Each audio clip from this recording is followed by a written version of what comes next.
गीतिका suicide case में कांडा की एक अहम राजदार तक पुलिस के हाथ पहुंच गए हैं। पुलिस को अंकिता का सिंगापुर में सुराग मिला है और पुलिस जल्द से जल्द इस केस में कांडा के खिलाफ सबूत जुटाने में लग गई है।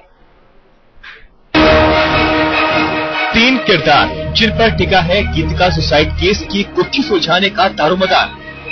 हरियाणा के पूर्व मंत्री गोपाल कांडा और कांडा की कंपनी में काम करने वाली अरुणा चड्ढा पर तो पुलिस शिकंजा कस चुकी है। अब बारी है अंकिता की। दिल्ली पुलिस का दावा है कि उसने अंकिता को ढूंढ निकाला है। पुलिस के मुताबिक अंकिता सिंगापुर में है। पुलिस उससे बातचीत भी कर चुकी है और उसने जल्द जांच से जुड़ने का भरोसा दिलाया है। गीतिका सुसाइड केस में अंकिता की गवाही अहम मानी जा रही है, क्योंकि गीतिका की सुसाइड नोट में गोपाल कांडा और अरुणा चड्ढा के अलावा तीसरा नाम अंकिता का था। अपने सुसाइड नोट में गीतिका ने अंकिता के बारे में लिखा था कि वो गोपाल कांडा को अपने बच्चे का पिता बताती थी, लेकिन गीतिका की खुदकुशी के बाद से अंकिता का कोई पता नहीं था। उसकी तलाश में दिल्ली पुलिस गोवा से लेकर तमाम जगहों पर छापे मार रही थी। गीतिका शर्मा सुसाइड केस में पुलिस के हाथ तुरुप का इक्का लगा है। पिछले कई दिनों से पुलिस अंकिता को तलाश रही थी और आखिरकार पुलिस ने उसे खोज निकाला। अब पुलिस ने उसे पूछताछ के लिए बुलाया है। दरअसल पुलिस अंकिता से ये जानना चाहती है कि गोपाल गोयल कांडा और गीतिका शर्मा के बीच कैसे रिश्ते थे। पुलिस ये भी जानना चाहती है कि अंकिता, नूपुर मेहता, गोपाल गोयल कांडा और गीतिका शर्मा में किस तरह के रिश्ते थे। यही नहीं, गीतिका के साथ हुए झगड़े की सच्चाई भी अंकिता खोल सकती है। अंकिता बता सकती है कि गोपाल कांडा से उसके रिश्ते क्या थे। रिश्ते सिर्फ पेशेवर थे या फिर निजी हद तक, जिसका इशारा गीतिका ने सुसाइड नोट में किया है, क्योंकि डांसर से होटल मैनेजर तक का अंकिता का सफर चौंकाने वाला है। यानी गीतिका सुसाइड केस में अंकिता से दिल्ली पुलिस ढेर सारे राज उगलवा सकती है। यही है गोवा के कालीगांव की मॉडर्न लीगेसी कॉलोनी, जहां अंकिता रहती थी। बताया जाता है कि अंकिता पहले पेशे से डांसर थी और कांडे की मेहरबानी से वो उसके होटल में मैनेजर बन गई। कहा जाता है कि इसी होटल गोवा हाईराइज में गीतिका का अंकिता और नूपुर मेहता से झगड़ा हुआ था। बाद में गीतिका ने पणजी थाने में अंकिता और नूपुर के खिलाफ जान से मारने का आरोप लगाते हुए केस भी दर्ज कराया था। इस केस में अंकिता और नूपुर को गिरफ्तार भी किया गया था। इस कंप्लेंट के उपलक्ष्य में एक हमने केस दर्ज किया था, जिसमें जो अक्यूज्ड है नूपुर मेहता और अंकिता, उनको अरेस्ट किया था और उसके बाद ये केस अभी फिलहाल अंडर ट्रायल है। साफ है, अंकिता केस की अहम कड़ी साबित हो सकती है, बशर्ते वो अपने वादे के मुताबिक पुलिस को सपोर्ट करने के लिए तैयार हो जाए। गोवा से अनिल लाट के साथ हिमांशु मिश्रा और चिराग गोठी, दिल्ली आज तक। इधर दिल्ली में हरियाणा के पूर्व मंत्री गोपाल कांडा के खिलाफ शिकंजा कसता जा रहा है। आज पुलिस ने कांडा से पूछताछ की तो कांडा ने कहा कि गीतिका बहुत अच्छी लड़की थी, पता नहीं उसने खुदकुशी क्यों कर ली। इस बीच वो तस्वीरें भी सामने आई हैं जिसमें कांडा और गीतिका की नजदीकियों का खुलासा होता है।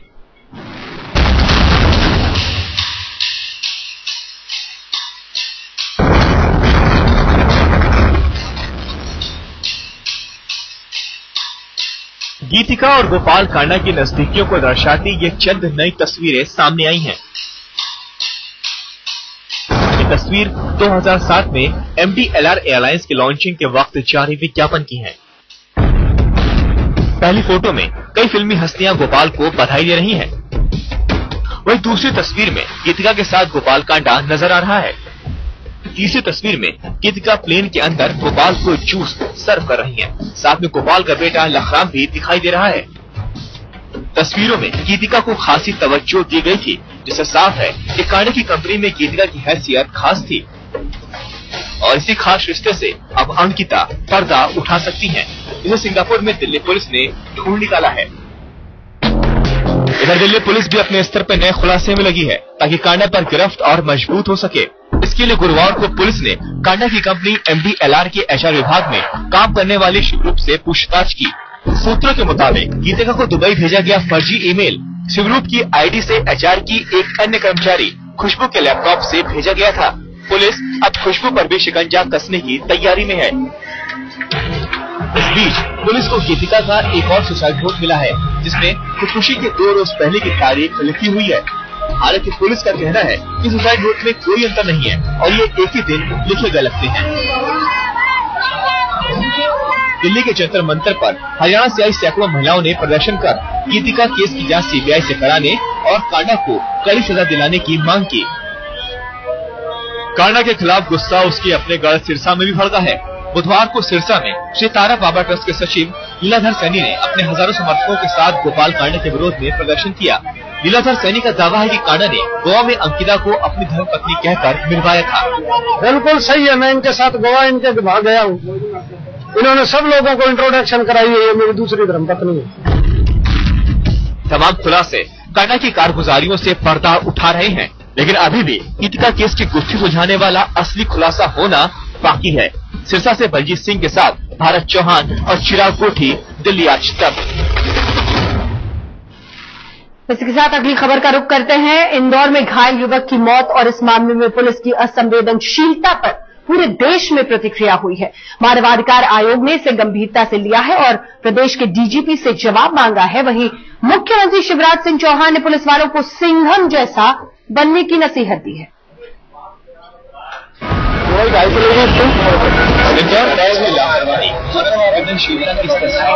पूरा देश गुस्से में है। गुंडों के हमले में घायल युवक तड़पता रहा, उसकी भाई जान की गुहार लगाता रहा और पुलिस वाले कागजी खानापूर्ति में उलझे रहे। अपनी पुलिस की असंवेदनशीलता की इस तस्वीर से मुख्यमंत्री शिवराज सिंह चौहान भी विचलित हैं। सीएम ने मामले को गंभीरता से लिया है और आज इंदौर से रिपोर्ट तलब की है। हालांकि वो पिक्चर थे, लेकिन सिंघम जैसे निकले, क्या दिक्कत है? निकल रहे हैं हम, ऐसा नहीं है कि नहीं है। और इसलिए उस दिशा में हम अगर माइंड सेट बनाएंगे, दिमाग बनाएंगे, देखिए भाव वाले सारी चीजें तो भाव की है कि हमारी जो नौकरी वो नौकरी नहीं है, देशभक्ति और जनसेवा ये व्रत हमने लिया है। पुलिस वालों की कारगुजारियों की वजह से सीएम को जवाब देना मुश्किल हो रहा। आपको बता दें कि 3 दिन पहले ही एमपी के 2 इंस्पेक्टर रेप के मामले में गिरफ्तार हुए हैं। इंदौर की घटना ने और शर्मसार किया। मानव अधिकार आयोग ने भी डीजीपी को नोटिस भेजकर 7 दिन में जवाब मांगा है। सर्वप्रथम जो भी आहत इंजर्ड पर्सन है उसको इलाज उपलब्ध कराया जाना चाहिए, उसके बाद आपको बाकी कार्रवाई करना चाहिए। वो न करते हुए उन्होंने निश्चित लापरवाही बरती है। प्रथम दृष्टया आयोग को ऐसा लगा है, इस कारण से आयोग ने ये पुलिस महानिदेशक भोपाल को 1 सप्ताह में इसकी जांच करके रिपोर्ट देने के लिए कहा है। भले ही मुख्यमंत्री शिवराज सिंह चौहान प्रदेश के पुलिस वालों को सिंघम जैसा बनाना चाहते हैं, लेकिन हकीकत आपके सामने है। इंदौर के आला अधिकारी इस मामले में लापरवाही मानना तो दूर, ठीक से बात करने को भी तैयार नहीं है। ऐसे में सवाल ये उठता है कि पुलिस से हिफाजत की उम्मीद कैसे की जा सकती है। इस पूरे मामले में एमपी पुलिस का रवैया शर्मनाक रहा है। तस्वीरों से साफ है कि पहले तो पुलिस वालों ने घायल को बचाने की कोई परवाह नहीं की और फिर जब यही सवाल इंदौर आईजी से पूछा गया तो मीडिया भरी भड़क उठी थी।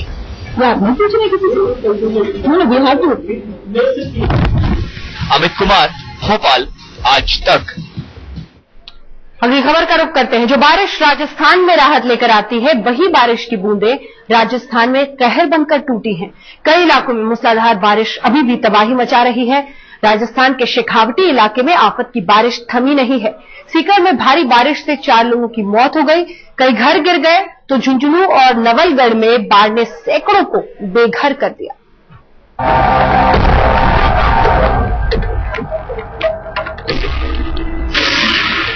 राजस्थान पर इंद्रदेव का कोप।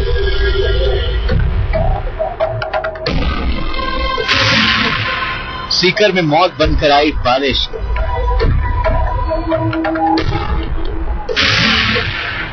झुंझुनू में झमाझम बारिश से आई बाढ़।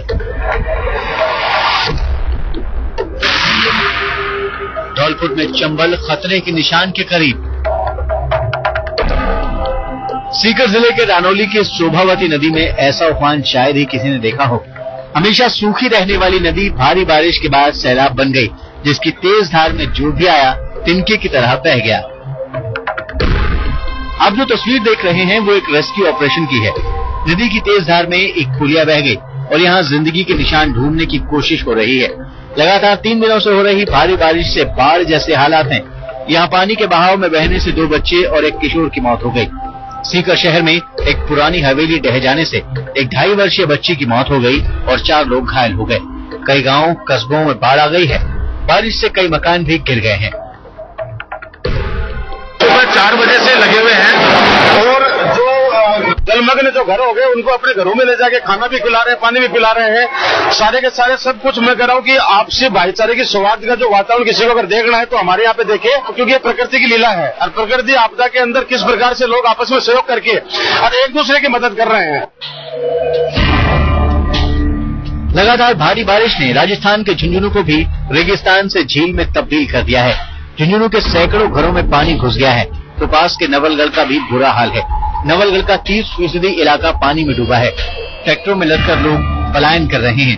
प्रशासन का कहना है कि हम लगातार चारों तरफ से पंप लगाए हुए हैं और पानी निकालने की कोशिश कर रहे हैं, लेकिन इतना ज्यादा पानी आ गया है इस इलाके में कि निकाला जाना संभव नहीं हो पा रहा है और कुछ दिनों तक इस तरह के हालात बने रहेंगे।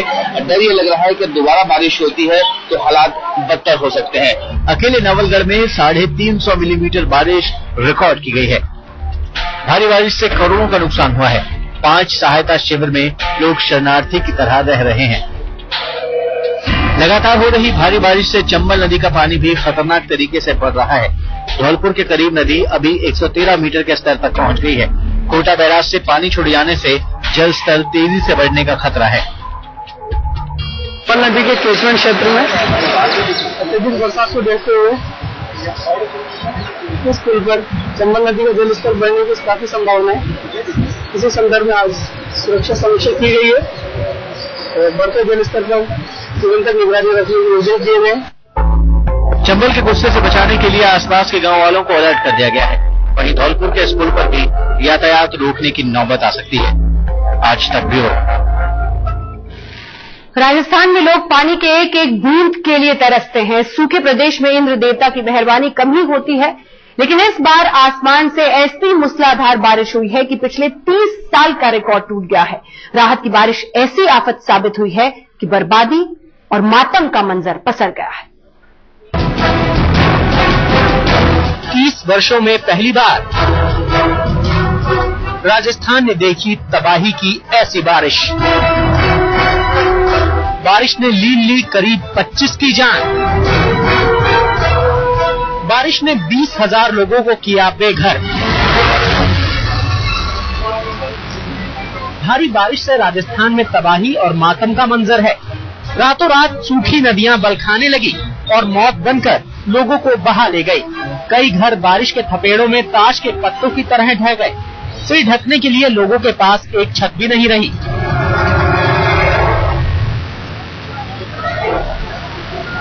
मूसलाधार बारिश ने राजस्थान के जिन शहरों में तबाही मचाई, धौलपुर जिला उनमें से एक है।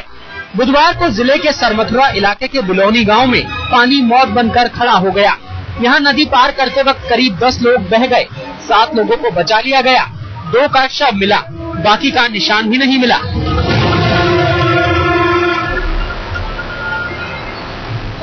राजस्थान के सवाई माधोपुर में भी पानी प्रलय की तरह लोगों पर टूटा।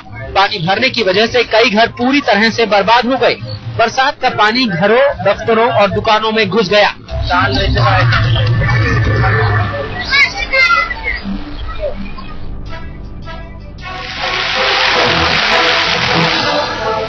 चूरू और टोंक में भी बारिश ने लोगों को बेहाल कर दिया। कई इलाके पानी में डूब गए। कहीं सड़कें धंस गईं, तो कहीं पानी में गाड़ियां फंसी हुई दिखी।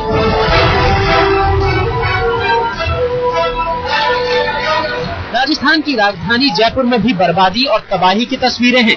बारिश तो फिलहाल थम गई है। शहर में बारिश से प्रभावित लोगों को राहत शिविरों में पहुंचा दिया गया है। प्रशासन राहत के काम में जुटा है, लेकिन घरों से दूर लोगों का दर्द कम नहीं हो रहा। जयपुर से शरद कुमार के साथ आज तक ब्यूरो। ये बारिश राजस्थान के लिए हमेशा राहत बनकर आती थी, इस बार आफत बनकर आई है। नवलगढ़ में बाढ़ के हालात का जायजा लिया हमारे संवाददाता शरद कुमार ने। शरद के साथ इस मुहिम में 2 मंत्री भी शामिल हुए। राजस्थान के शेखावटी जिले में पिछले 3 दिनों से लगातार बारिश हो रही है। आप देख सकते हैं किस तरह से झुंझुनू के नवलगढ़ कस्बे का ये नजारा है।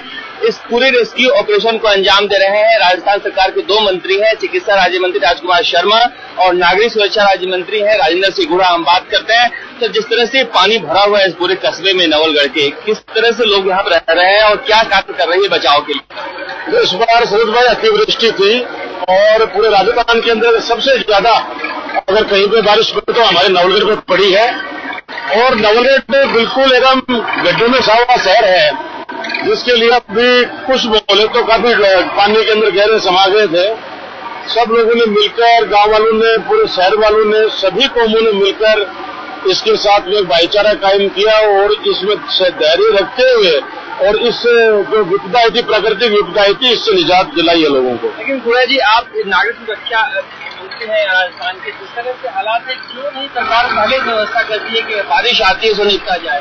सरकार तो लगी हुई है, पहले भी यहाँ पंप सेट वगैरह लगे हुए हैं, पिछले 50 साल की समस्या है और ये माइनॉरिटी का बहुत बड़ा मोहल्ला है, माइनॉरिटी की आबादी है, लेकिन इसके अंदर जिस तत्परता से हमारे मंत्री और हमारे अधिकारी इस आपदा को कंट्रोल किया है और हम आगे इसके लिए अस्थायी समाधान करेंगे। इसके जाहिर सी बात है कि जिस तरह से यहाँ पर बारिश हुई है, सरकार तैयार नहीं थी कहीं भी। अगर सब तैयारी होती तो पहले से लोगों को बचाया जाता, रेस्क्यू ऑपरेशन किया जाता। लेकिन मौसम विभाग का भी कहना है कि पिछले 68 सालों में ऐसी बारिश नहीं हुई थी, ऐसा अंदाजा सरकार को भी नहीं था।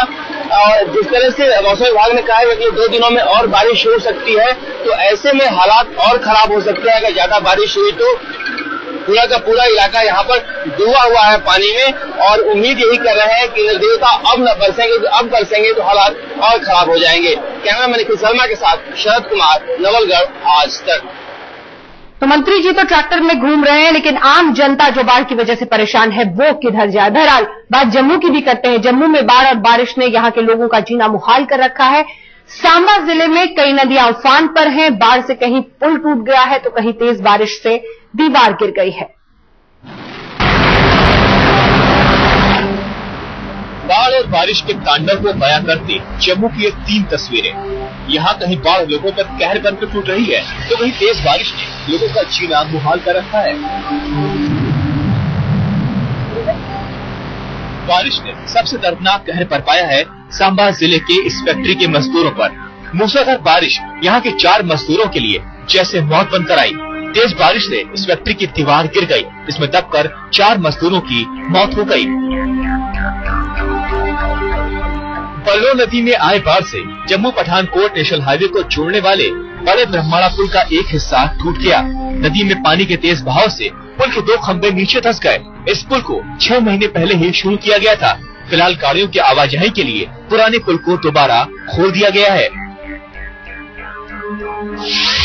मौत के मुंह में फंसी 3 जिंदगी। काल बनकर नाले में आई बाढ़, गहरे पानी में ऊपर तक डूबी गाड़ी। बाढ़ की दिल दहलाने वाली तस्वीर भी सांबा जिले की है, जहां नाले में अचानक आई बाढ़ में फंस गई ये बोलेरो कार। इस गाड़ी में सवार थे 3 लोग। पानी भरा तो तीनों लोगों ने कार के शीशे चढ़ा दिए, लेकिन नाले में पानी बढ़ता ही गया। देखते ही देखते पानी कार के ऊपर तक आ गया। कार के भीतर फंसे इन 3 लोगों की आंखों की आंखें मौत नाच रही थी, लेकिन तभी पड़ोस के कुछ गाँव वालों ने इन्हें देख लिया और एक लंबी रस्सी का इंतजाम किया। रस्सी के सहारे तीनों को नदी से बाहर निकाला गया। अश्विनी कुमार, सांबा, जम्मू, आज तक। मुंबई में पुलिस कमिश्नर पद से अरूप पटनायक के हटाए जाने के बाद अब राज ठाकरे ने गृह मंत्री आर पाटिल के इस्तीफे की मांग कर दी है। मुंबई हिंसा के मुद्दे पर राज ठाकरे ने कहा कि आर पाटिल या तो इस्तीफा दे या फिर खुद का तबादला करे। यानी कमिश्नर को हटाए जाने के बाद कहीं न कहीं शायद मनोबल राज ठाकरे का इस कदर बढ़ गया है कि अब वो सीधे हमला गृह मंत्री पर बोल रहे हैं और बड़े ही नाटकीय अंदाज में उन्होंने कहा है कि या तो इस्तीफा दे या खुद का तबादला करे।